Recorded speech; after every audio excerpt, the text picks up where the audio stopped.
welcome to another edition of the Magic Show. And this week we're back at it with the second of our two shows about Avacyn Restored. And man, how things have changed in just a week. Let's recap. Now, first, we had Temporal Mastery. Now, as the Magic community lost their collective minds, cooler heads have prevailed, and as the week has passed, more and more Magic players are realizing that, maybe Temporal Mastery isn't quite that good.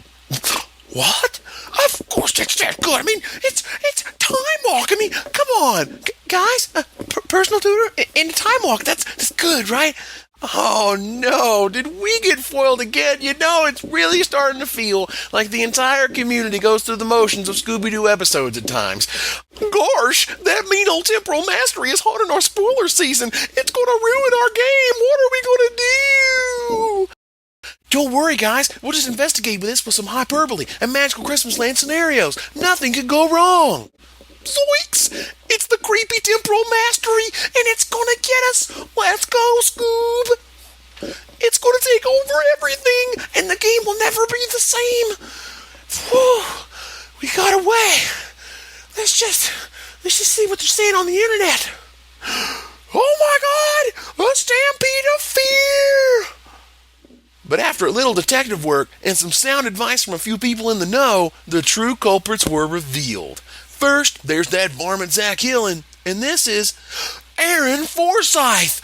They just wanted to make a fun game all along. Temporal Mastery isn't going to break anything. Yay! So, is this card really not that good? And does it turn out the best card in the set is actually a land? Yeah. Have you seen Cavern of Souls? Good freaking gravy, people. What in the ever-loving hell are you doing, Wizards? I mean, it's one thing to have a land that will tap for basically any color with no drawback, but seriously? BT dubs, you'll never counter my creatures again? You know, there are times in this life when you realize that hate cards mean different things. Now we know what a Stir Grafdigger's Cage made, and still makes, in regards to how powerful a Hoser can be. For the price of one card, how much does that invalidate another card? Or another series of them? But the rabbit hole goes way deeper than this. This land is largely explained as a result of making Snapcaster Mage a wee bit too good. You know, like adding Flash at the last minute and realizing that Mana Leak Snapcaster Mana Leak is a thing. But you have to go one step further. Snapcaster Mage isn't even doing that most of the time. What's it doing? It's flashing back 1-mana cantrips and tempo spells, ensuring that all of those things that flip Delver get the absolute maximum efficiency. Oh, and by the way, now most of Delver's threats are uncounterable, particularly the human-focused versions. The kicker is that this land isn't even legendary, like its Besiju Origins. So when you draw two in your opening hand, you're feeling just fine. I guess one will name Human and the other name Spirit, right? But let's go up the chain. Why wouldn't this land also name Giants, or our big friends at the top of the chain are ensured to resolve? Big blue-black control decks relied on their spells going over the top. And while Dissipate is still plenty good versus Lingering Souls, that Primeval Titan is going to happen now, and you better be ready for it.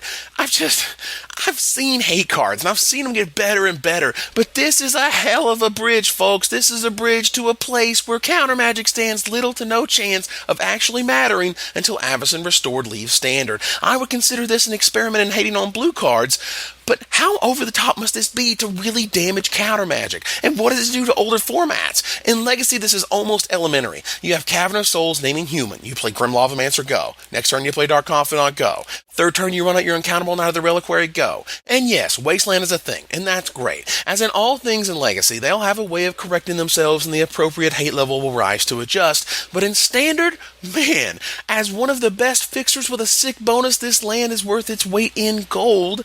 Grab your playset and enjoy. So, oh man, not again. Son of a... What is this? Why is this scary? This is... Wait a minute, it's becoming clear. Oh, come on! Really, guys? You just want to print this blue flyer with the ability to cast it from exile? You know what the most famous blue card in Magic is that forces you to exile another blue card? Yeah, that one. And there's this enchantment they printed years ago. It's called Food Chain. It's supposed to work and be safe because you're never supposed to be able to loop the cards you exile on the cards you play. But let's put it all together. First, I'll play Food Chain, and then I'll force a will pitching Mist Hollow Griffin to ensure that it sticks. And on my next turn, I'll play a land and play Mist Hollow Griffin from exile. You pretty much have one turn to find an answer to that Food Chain, by the way. And if you didn't, and I resolve this guy, I have infinite mana of any color. Using that mana, I'll play Imperial Recruiter, I'll go get Fierce Empath, who fetches Emrakul, who rips you a new Aeon. So let's discuss. Why in the world is this card blue?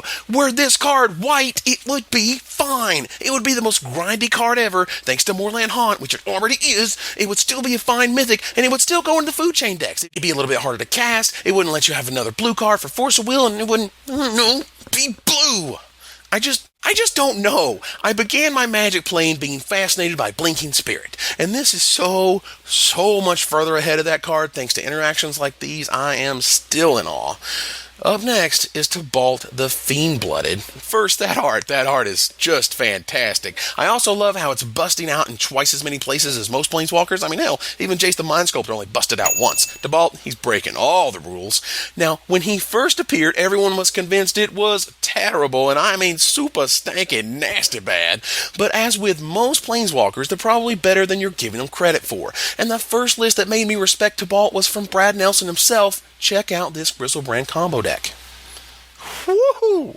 Now, that is a spicy meatball. We got Tibalt, we got Loots, we got Griselbrand, and holy crap, we got ourselves a Necrotic Ooze. That silly ooze, every 6 months or so, people break it or convince themselves it's broken, and it's usually another wondrous example of magical Christmas land. You need this mana with these guys, and your opponent to be too busy going in circles in the bowl to notice you're doing these things.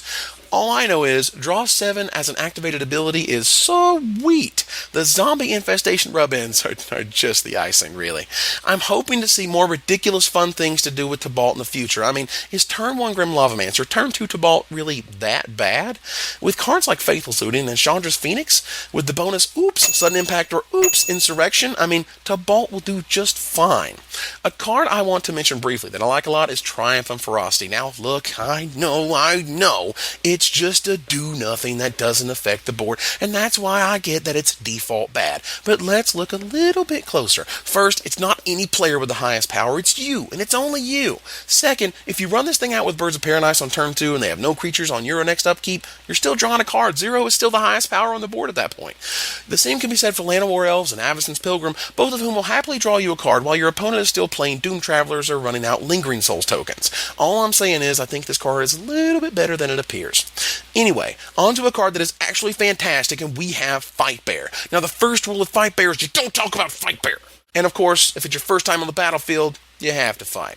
I just love how aggressively costed this is. Wait, was that a subliminal hit? Anyway, I think this is just powerful enough and just grindy enough to make its way into main decks or sideboards as the months roll on. First turn killer of Birds of Paradise? Oh, nice flip Delver. My hero of Bladehold will happily fight it. And of course, if you really want to dream big, let's have our Phyrexian Obliterator fight, I don't know, your Primeval type. And now we come to the lands. I mean, Cavern of Souls aside, these lands are pretty freaking good. Alchemist Refuge finally answers the question, how long is it going to take to put Veldalkin Ori on a land? The answer, about 8 years. This is a card that is still enveloped in mystery. Sure, it looks good. Sure, it will probably play very well with whatever Simic Guild is in Return to Ravnica. But what does that mean? With Cavern of Souls being the absolute all-star, who has room for this or Slayer's Stronghold? But I think it's clear that Boros Aggro is getting some serious love. First up is Thatcher's Rebellion. If you're looking for that ridiculous card that goes very well with Intangible Virtue and Champion of the Parish, here you go. The peas to their carrots. I'm expecting red-white aggro and a big dash of Hellrider to come racing into the standard with a quickness. This is a land that allows all of your low mana drops to be instantly powered up and still block with no worry whatsoever. Ripping a Thalia Garden of Thraben just so you can swing in for 4 and still block is fan-freaking-tastic. While the Loot House is probably the best of them, I got a good feeling about Slayer's Stronghold. But you know what you need in a good red-white token aggro deck? You need a finisher. And holy smokes, did Wizards print one. And it's probably got the best name in the set. While we don't yet have artwork, we sure do have a kick-ass card introducing Burn at the Stake. Oh man, this thing is sick. You're gathering the town folk, you're hell riding, but your opponent puts up too much interference or blockers to get through. It's time to pay 5 and deal an absolutely absurd amount of damage to their face. Tapping 3 creatures makes this a 9 damage spell for 5 mana. That's basically unheard of for a deck that can quickly run out of steam when staring down like a Grave Titan. Burn at the Stake does exactly what it describes, and your opponent will probably be enjoying it as much as those back in the witch hunting days did. A few more notes on our way out here. One of my favorite cards in the set, Human Frailty. I mean, come on. You just know the art description had to say, you've seen the first minute or two of Terminator 2, right? Just badass. And Terminus? Now that's an awesome name for a Wrath. Hallowed Burial instantly got cheaper and more expensive, but better yet, it's the perfect foil for Sigarda, who is still one of the best and most impressive cards in the set. Pillar of Flame is finally the marriage of shock and magma spray, perfect for those pesky undying creatures. Too bad about that missed hologriffing guy. I'm still baffled as to whether Core Skyfisher is better or worse than Emancipation Angel. Pretty sure the Skyfisher is better, if nothing else, because his mana cost is a little less intensive. I just want to take a moment here to contrast Zombie Apocalypse with Angel of Glory's Rise. I mean, just damn, Wizards, you got a preference much?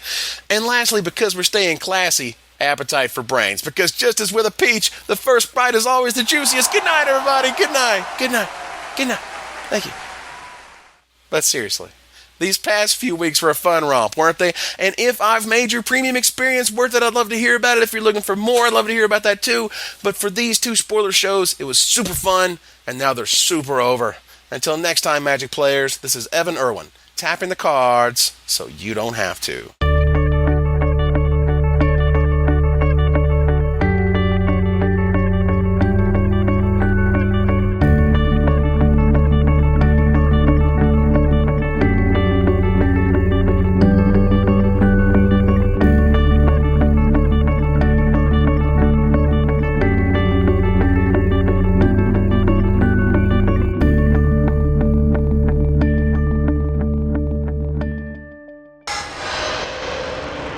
Always like the fatties.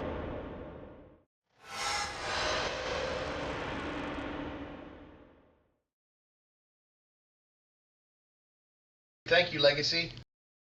Thank you, Legacy. Thank you, Legacy. Thank you, Legacy. Thank you, Legacy. Thank you, Legacy.